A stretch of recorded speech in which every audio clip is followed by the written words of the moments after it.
This is Dungeon Not Included, the actual play podcast for the adventurous listener.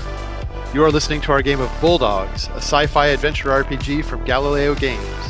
Brennan is your GM and host, Frank plays Sticky, Alex plays Graucom McGruff, and Red plays San Ming. Our theme music is by Seamus Ronan.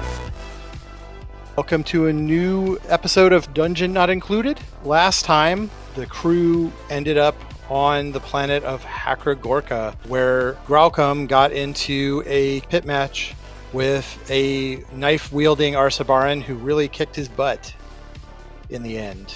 Meanwhile, San Ming had wandered off and ran into the crew's old friend Burga Bagul, the pirate, who then demanded that they give her some kind of compensation for not trading their ship to her when she demanded it last time.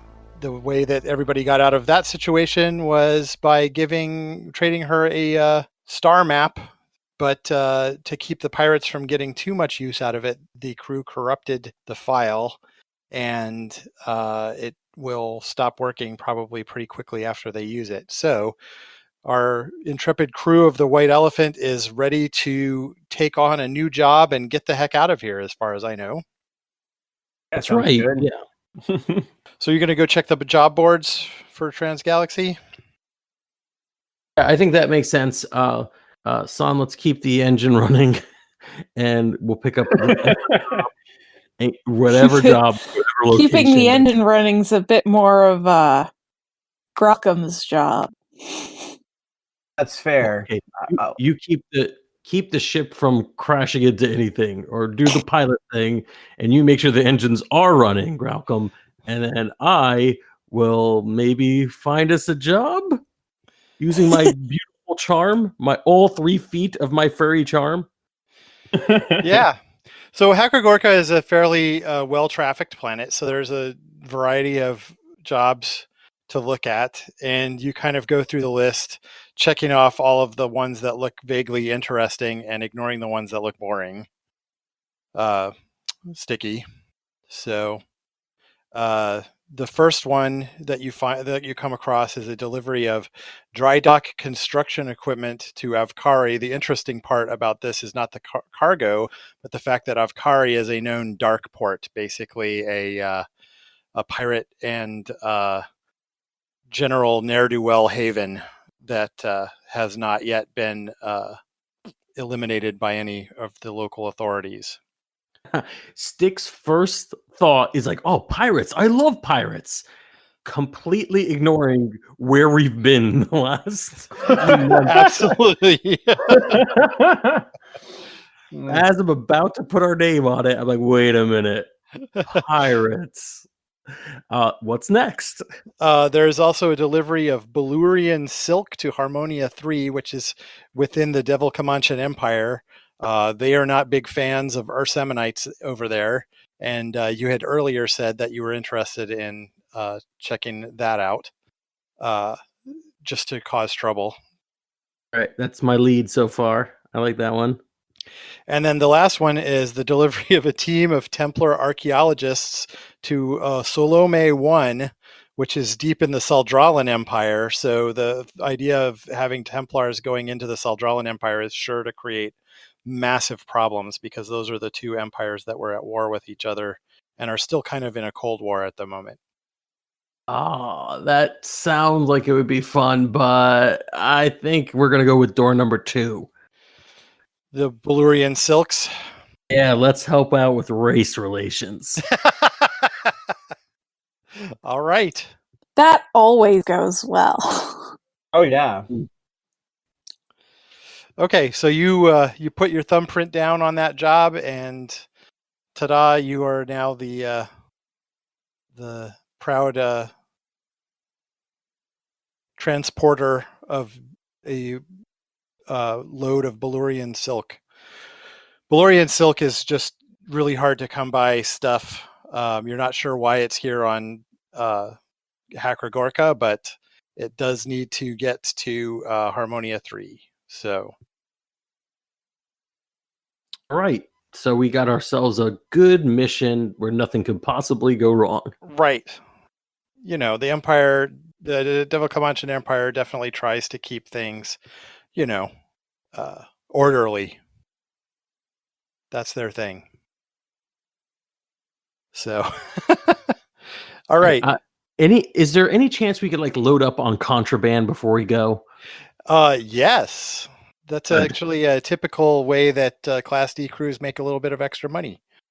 All right. So, let's see. I guess I'm gonna we'll talk to the crew. So, all right, folks. I think we should hedge our bets, trying to make some scratch on this plan, this trip. So maybe pick up some stuff that these uptight freaks aren't likely to have seen in their everyday existence. What are you thinking? What do you think we could load up on? I don't actually know too much about these people. Does anyone know anyone know anything about this group we're going to? Man, I didn't think there was going to be research involved. Well, if you're trying to think of what they're not going to have, we need to know what they have, right? We can't just be like, oh, they're not going to have oranges and assume that they won't have oranges, right? Can we learn a little bit about these people? Anyone? Anyone got some roles maybe we can use to help us figure this out? And you're a giant nerd. Do you know anything? I can look it up, but I don't appreciate being called a giant nerd. So mean. No reason for it. Is it the nerd? Is it the nerd part or the giant part that you're the problem with? Anyway, San goes over the terminal to look up what was the name of the planet again? The planet is Harmonia 3. That's the Harmonia port. 3. Okay. That's the port station, actually. What planets is it on? The planet is called Coral Deposit 6. What an innovative and creative name. Yes. Okay, so that's a 2 on systems.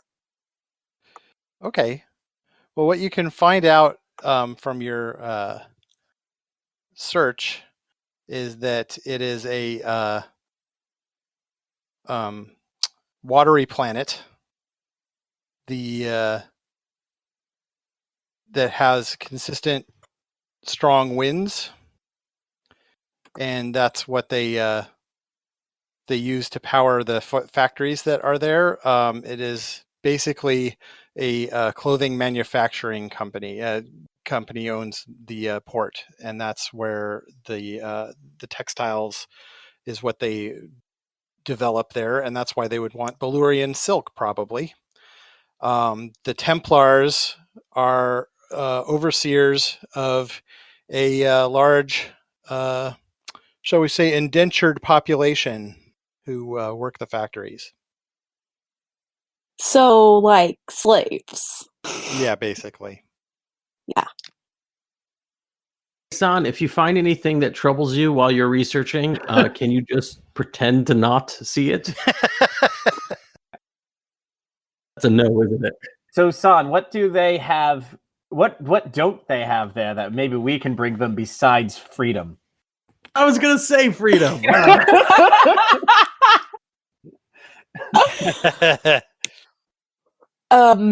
It's a water planet.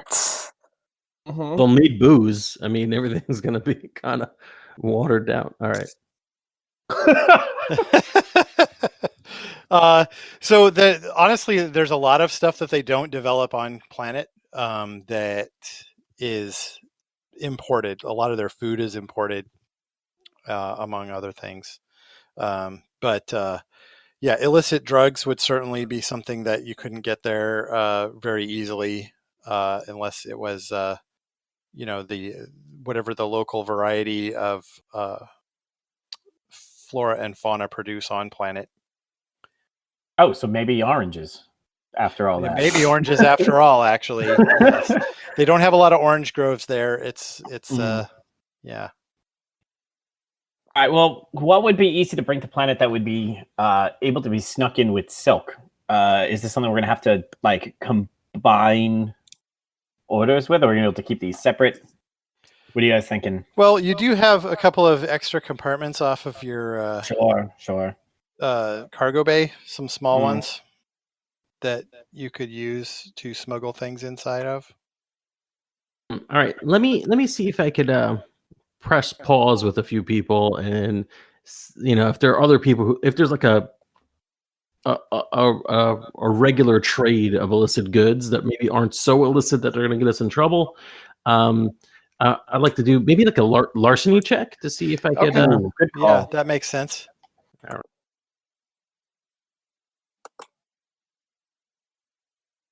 Ooh, 4. Ooh, okay. Yeah, so knowing what San Ming brought up about the planet, there are a few like luxury items that that there's a bit of a black market for among the indentured population. They're interested in a variety of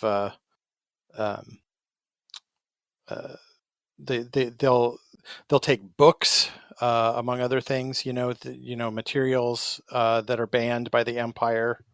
They'll take religious icons also banned by the empire, that kind of We thing. can't bring them freedom, but we could bring them the next best thing: entertainment media. Yes. Right. Uh-huh. Yeah, it looks like the imperial overseers there don't want people getting any funny ideas is really what it is. So And these people they're not allowed podcasts? Wow. no, absolutely not. Impressive. Mm. The greatest possible entertainment medium? Theater of the imagination? Mhm. Imagination is for freedmen. Right, yeah, we'll load up, and it actually does make me feel a little bit better that these people are stuck on crap contracts for way longer than is reasonable. But at least we could bring them something that they enjoy. But I don't admit Yeah, that the whole place because- is kind of like a debtor's prison, really. Yeah. That's what's going on with the labor. So, hmm All right. So books it is. Is that the plan? Books and entertainment. yeah, that seems to be the plan. And All the right. fact of the matter is, on Hacker Gorka, these things are not abundant, but they are cheap because the locals are not that interested. Yeah. They're super not interested. We're going from Jock Planet to Indentured Nerd Planet, and we need to bring the stuff that one group doesn't care about to the other group. All right. Indentured Nerd Planet is another great name for an album. All right. So where's the best place to find some books? They're going to be probably cheap and possibly even. Is there a take it or leave it kind of situation? Junkyard. You could find like a used bookstore, type place.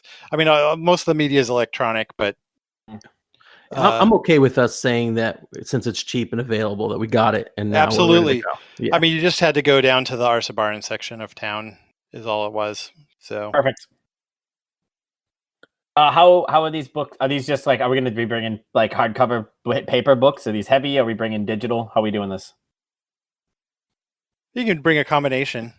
Yeah, All I right. think Yeah. digital for most of it, and then the iconography and this whatever for religious purposes will probably be the physical items we have. Yeah. Mhm. Cool. Mhm. I like that a lot.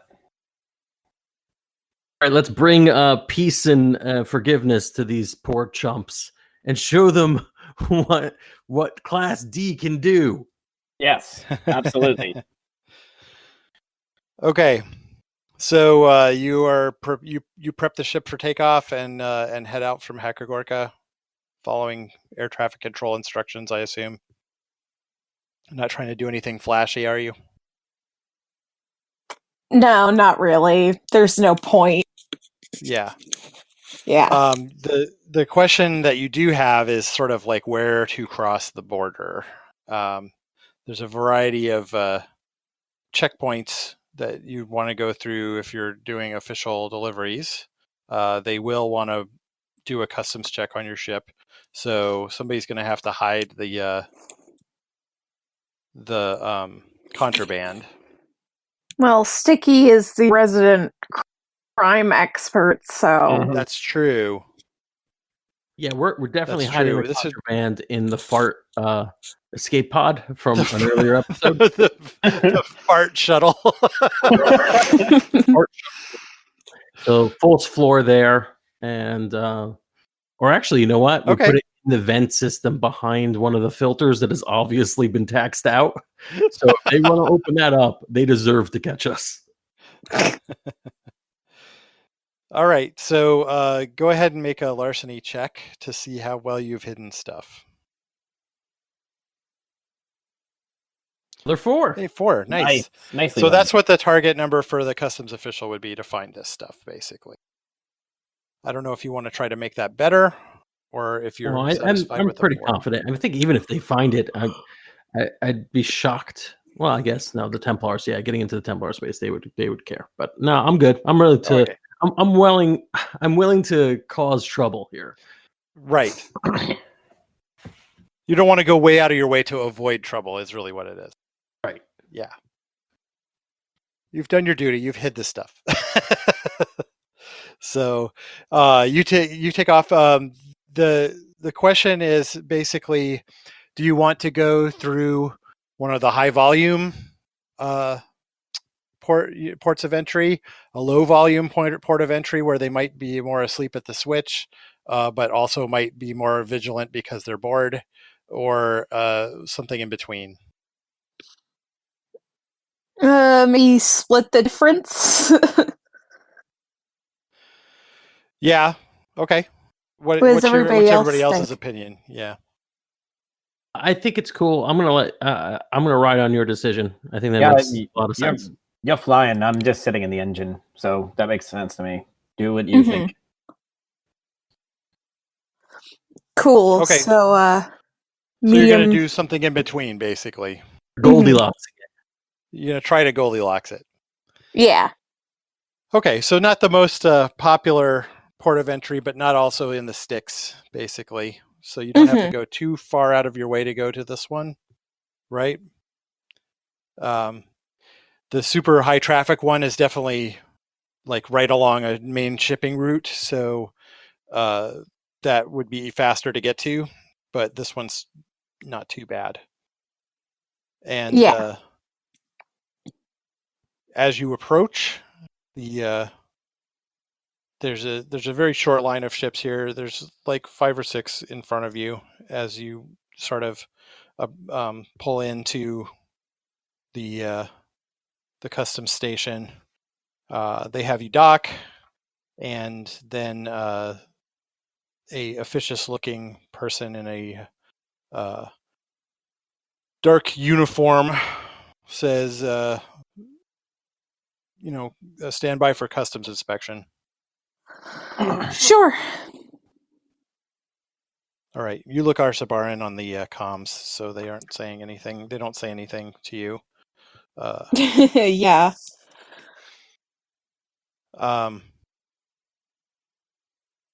So it is a customs official and 2 armed guards who greet you at the airlock. Who's going to meet them there? Is it you, Siki? I think it would be me. Yeah, definitely. Okay. The customs official in the lead takes a look at you with undisguised loathing and says, "I'm sorry, sir. You are not allowed to cross the border." Oh, why ever for? She says, "We have enough criminals in the empire as it is."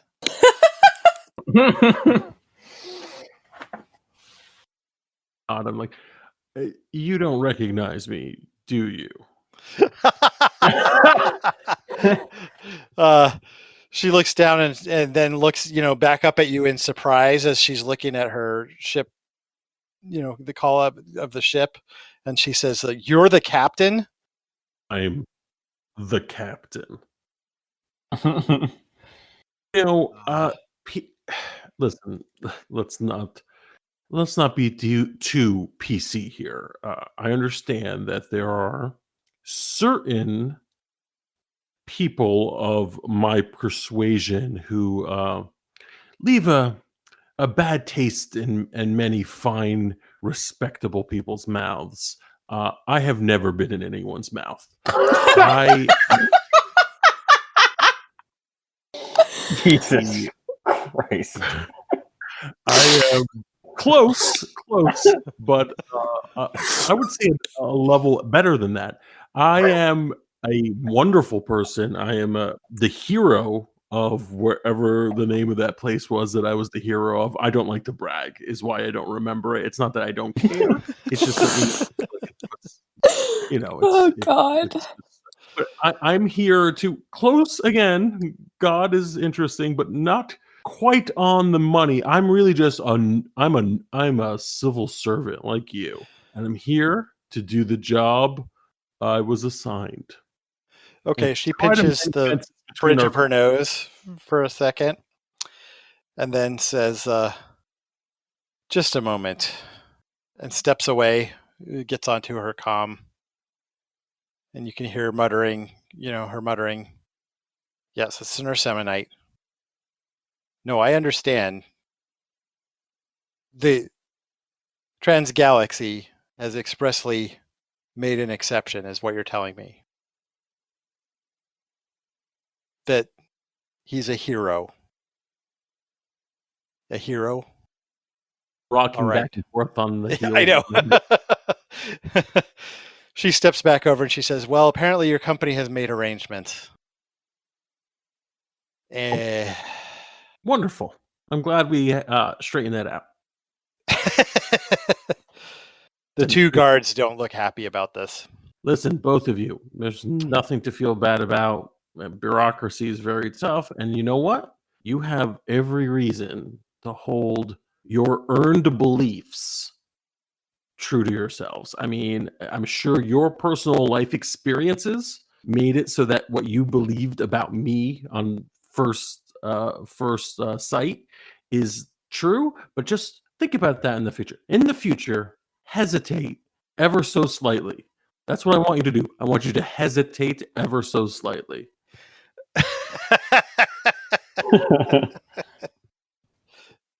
The customs agent just sort of sighs and says, "All right, let's take a look at this cargo."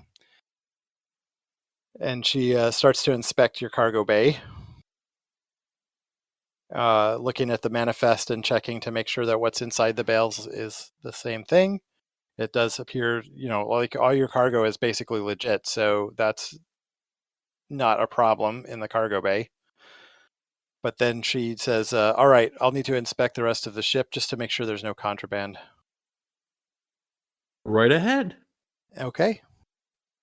She goes and begins a thorough exploration of the ship. Let's see what she gets.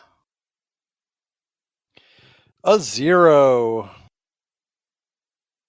So that is actually quite good for you. She does a very thorough inspection, but when she gets to that escape pod, she takes a sniff and makes it fairly cursory look around before coming back out. Not too fond of the stench in there. She does roll your quarters really thoroughly, Sticky. She'll find stacks of my comic book. your comic book, the comic book about you, yes, which I offer to sign one for her. She won't take it. Too prejudiced. Right. That's okay. To take a collector's item like that. It's a shame. She notes the empty crew quarters as opposed to the luxury suites that you guys have set yourself up in. And then takes her leave of the ship, saying, "Well, everything looks in order, Captain Sticky. Please be aware, I've put a flag on your ship so there will be you will be monitored in the Empire. If you do anything shady, it's going to show up, and you'll be getting a visit from the security forces, which I'm sure you don't want." As much as I would love to visit with your security forces and regale you all about the story of the time I was the hero of whatever that thing I was the hero of, yeah, I don't want to waste anyone's time. You're right. All right. She looks a little disappointed she couldn't find anything, and then leaves the ship. As soon as the doors close, I start miming all the offensive gestures I can.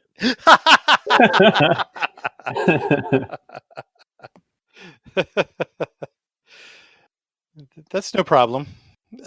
She's gone.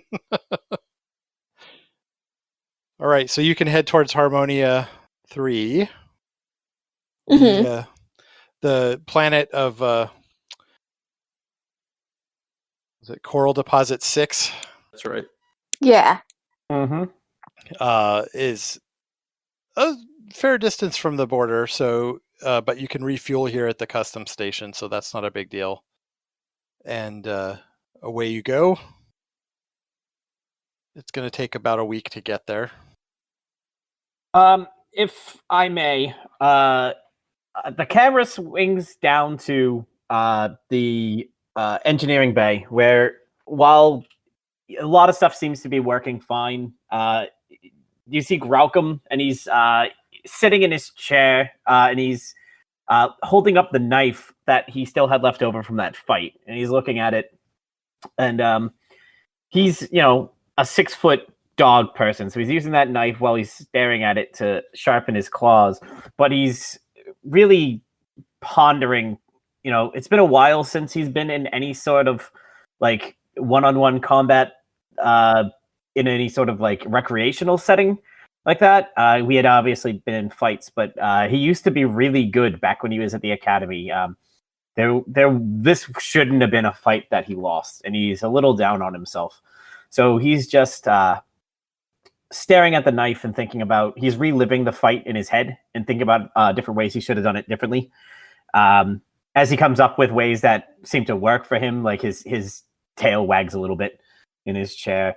And you see across the room, there's a piece of paper on a dartboard with a stick figure that's just just like a generic stick figure of a person that is supposed to be the other person with the knife from the fight, and he's just lobbing like a stick figure with a little knife in there. Yeah, a stick figure with it's just a genderless stick figure with a little stick knife in its hand, and he's just tossing the knife that's in his hand. After he finishes sharpening his claw, he just chucks it, and I'm gonna say he bullseyes it. But if you need me to roll for that, I don't need a roll for that necessarily. Yeah, he's just bullseying. Tell me how it turns out. Yeah. He throws it. It bullseyes the little stick figure, and he gets up, walks over, picks it up again, sits down, starts filing the next nail, and then launches it. And that's basically what he's doing. He's getting himself a little.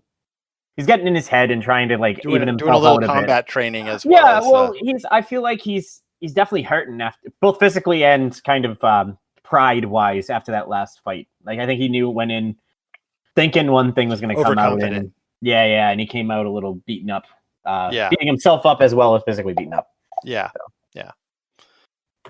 How about you, Sun Ming?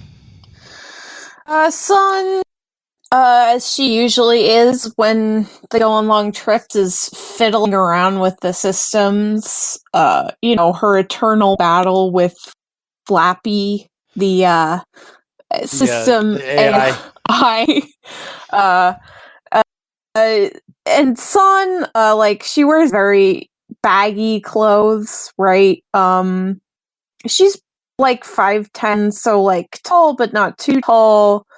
And her wearing baggy clothes makes sense when you know that she can turn into a 9-foot tall monster, and she doesn't exactly want to go clothes shopping every time that happens. Right. So, she's hunched over the comm system, trying, or not the comm system, just the ship system, fiddling with it, trying to see if she can get the perfect balance of not too annoyingly in your face and also not completely hands off all the way. Makes sense. So yeah, you and Graucom basically stay at your station during your downtime and just try to optimize things either for fighting or for the ship systems. Mm-hmm. So Sticky, what are you up to? I am trying to like I'm basically sitting there with a notebook making a bunch of crude drawings of what I want to try to do to make people the most upset, and I'm really just trying to come up with like a stunning plan. To make people upset. Yeah, and I think I've got it. And I think I've got it because I think I'm going to present this. Well, not even going to present this. So my plan is to go to the workers at some point and leveraging San and Graucom's desire to be good to people and be good boys and etc. To convince them that if we try to liberate these No. people, Yeah. that it'll be like the best, like the most noble thing we can possibly do, but also mostly just the most infuriating thing that we could possibly. Absolutely. That will really upset and offend the Templars, as you are, guests in their empire. Yeah. Well, they're jerks anyway. Yeah. Nice. So all of you just don't interact with each other pretty much the whole trip. That's kind of our thing. We kind of it is. We do kind of close ourselves off on our journeys back. Yeah. Yeah, well, with Sticky constantly trying to harass us, I think it makes sense for San and Graucom to be like, okay, I'm closing off my area. I'm trying to do something that's one of your hobbies, liberating people, meeting you halfway.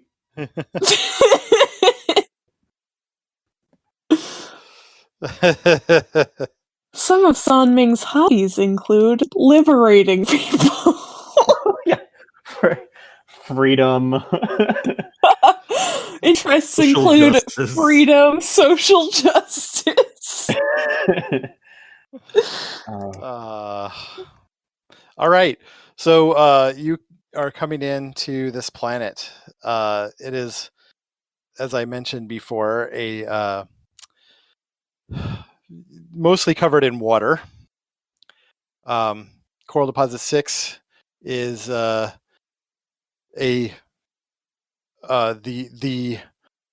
entire ocean is sort of alive with these creatures that are similar to coral that grow hard shells, and so all of the land masses that are sticking up above the water are the bleached coral deposits that these creatures have left. And you're coming in for a landing. The starport is basically on the lowish area of this giant coral hill. And you can see the big factory buildings and the many windmills that they use to run their machinery. San, this place reminds me of the mining village you came from. She gives you a look. I'm just saying, they're just a bunch of people out there, miners, the soul of the land, or in this case, the coral. I'm just wanted to put that out there. Put that seed in your brain. Just What these the are hell good are you folk. talking about? Nothing. Let's land the vessel. We're good. Everything's fine. Let's go.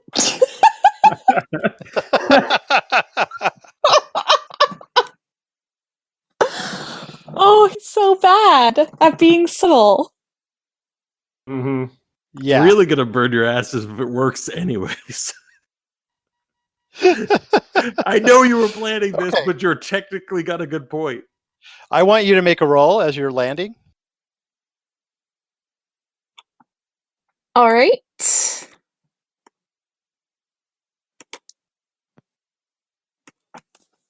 That's a 5. Okay, cool. Because as you're coming in, you can see the windmills are sort of lazily turning around.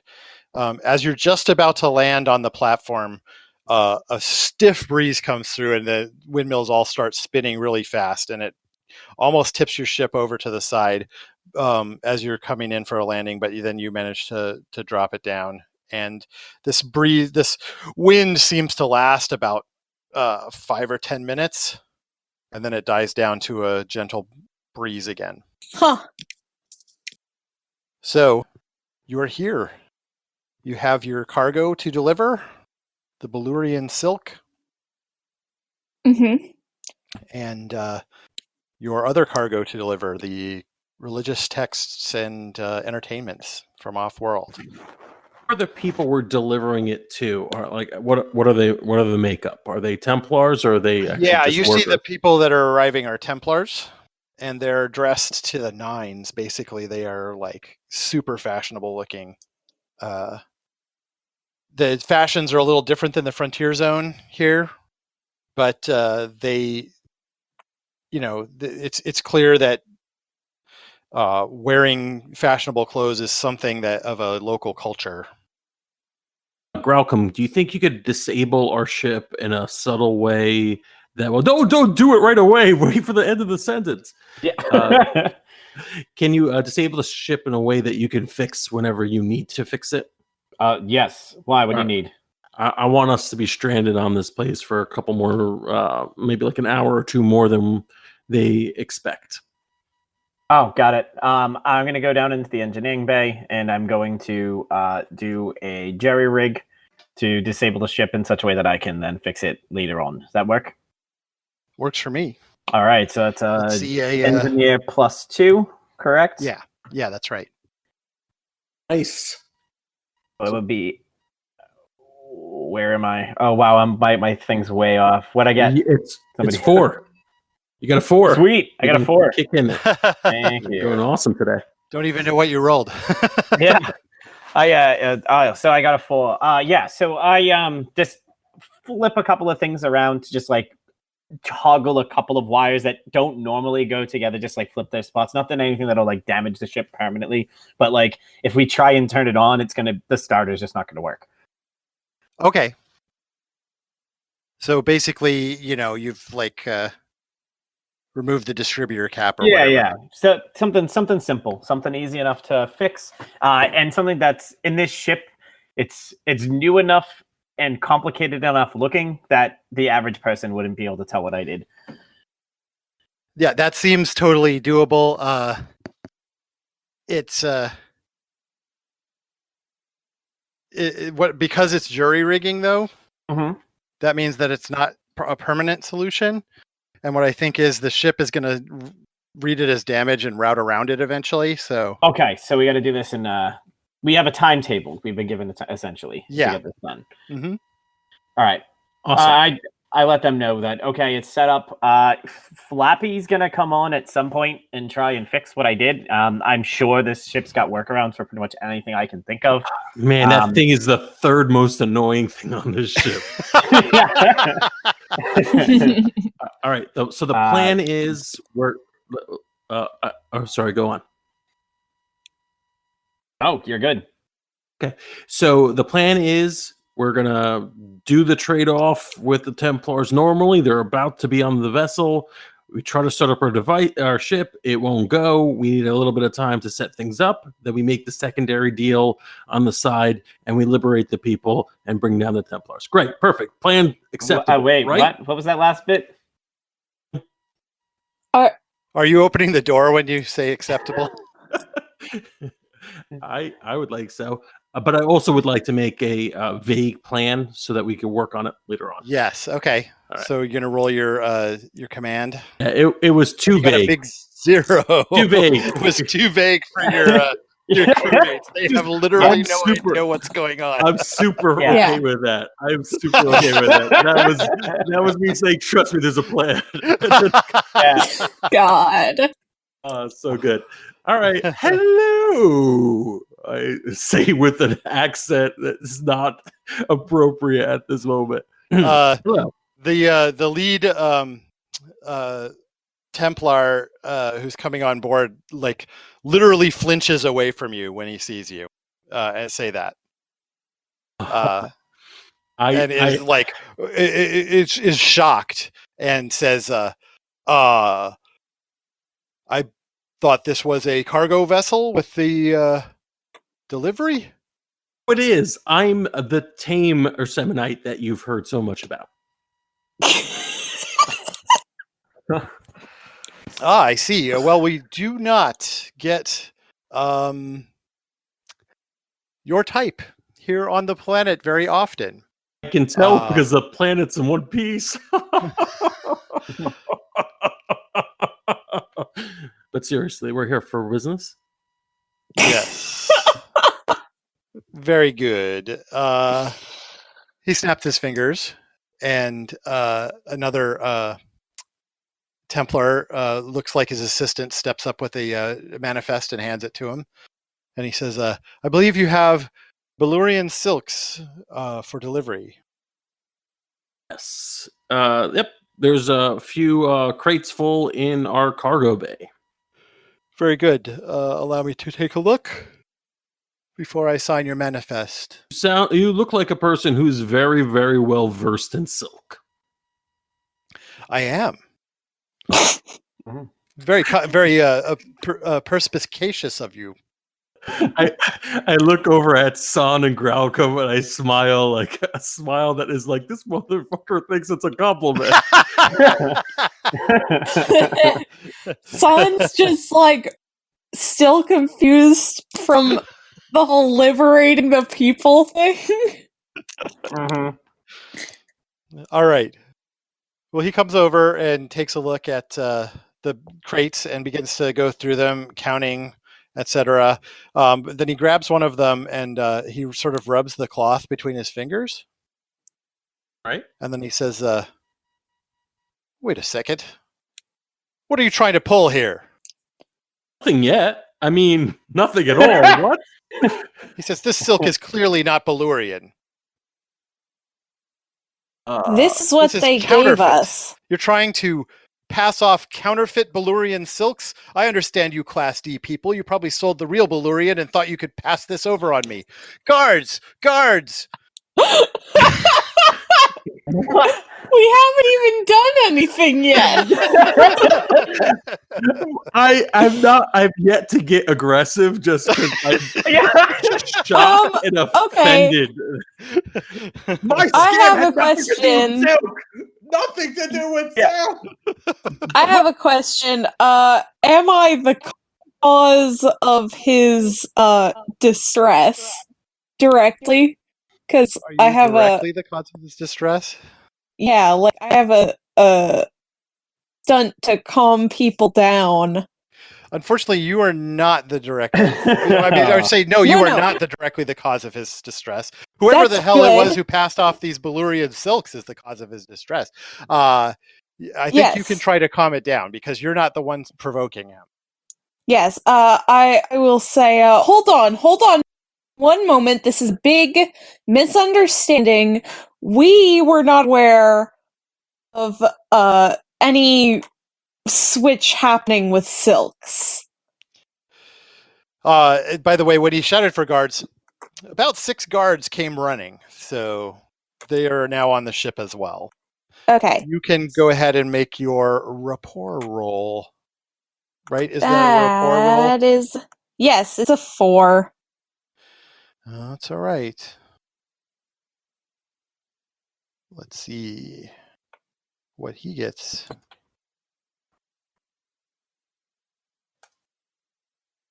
Also, Also a a 4. 4. So he's calmed down a little bit, Mhm. but he's still clearly quite offended and upset about these false Belurian silks that you were trying to foist off on him, or at least that's what he thinks. He says, Literally, that was not the bad thing we did. he says, well, I'm sure we can work all of this out. You'll all have to come with me, and we'll discuss it back in my offices. And the guards right. make it look like that was not a request. So Yeah. I mean, what else can we do? yeah, you're not immediately under arrest right now. You're just under suspicion. You're persons of Yes. interest. Persons of interest. I'm going to kind of stand back and look at the two of them and see what they're doing. Although my fingers are precariously near places where they know I hide gun components. Right. I just They turned will my not head- allow you to take any weapons with you. Of course Sure. not. Who? I have a knife that's easy to hide. It's my belt buckle knife. Will they notice that? It's concealable. Yeah. So If we're gonna go by past pretense on this, I've never had to do a check on any of my things that are labeled as concealable. no, and I agree with that. I think that's fine. I mean, it technically gives you a bonus against their survival check, but your belt buckle knife and Graucom's components of his gun are going to pass. Otherwise, nothing else can come, though. Okay. Will they take shields as well, I assume? Personal defense screen, shield type things. They did not confiscate those yet. Okay. That's because you tied. Yeah. If Okay. if everyone's like getting over the weapons, Graucom's gonna pull out that knife from before and just like flip it in his hand, and then turn sideways and look for a crate and just like launch it and like maybe even split the crate open just with the knife, like hit it perfectly on the spot and be like, there, I'm unarmed. And then, All right. Well, that didn't make the guards any less. I'm not trying to make them less suspicious. They're gonna think what they think anyway. Right. But it's good to keep them on edge. right. Okay. Well, now they're escorting you with their hand on their gun. So Mhm. I am gonna say, as we are being escorted out into the offices of this grand douche, that I'm going to do a little stage whisper and say, just stick to the plan. just stick to the plan. My God. That doesn't Why help does your case any everybody- either. Why does everybody make my job so fucking hard? So hard. I think is All that right. a good place to call it for this episode? I think so. This is a good stopping point as you're being arrested. That's our adventure for this week. We hope you enjoyed listening to Dungeon Not Included. If you did, please tell a friend, leave us a 5-star review and encouraging comments on iTunes, Stitcher, Google Play, or wherever you get your podcasts. It really helps spread word for new shows like ours. You can follow the latest from the Dungeon Not Included crew on Twitter at DNI Crew, or over at Facebook at Dungeon Not Included, or at our home on the Non-Productive Network at Non-Productive.com/DNI Crew, where you can find articles, character sheets, and Patreon exclusives, as well as our latest episodes. All of us do this for the love of the game, but every little bit helps us keep making Dungeon Not Included. Thanks for listening.